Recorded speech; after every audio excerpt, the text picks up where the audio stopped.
একবার বললেন পুরা শেষ হয়ে গেল। আমি এর ভিতরে খারাপ হয়েছি, এটা আমার শরীর শেষে।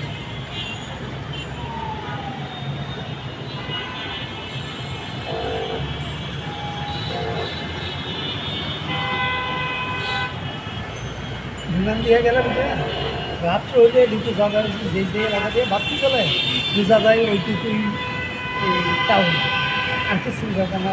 এই বাসগুলি চলে না, ওই রুটগুলি বোঝা যায়, গাড়িতে হইতেছে এইটুকু বোঝা যায়। এরকম রাতভর ভাবতে চলে করছে, জায়গায় জায়গায় জায়গায় আলোচনা আছে, ওইটুকুই বোঝা যায়, আর কিছু বোঝা যায়। খুব ভালো লাগে, জানালার কাছে বসলে খুব আরাম লাগে।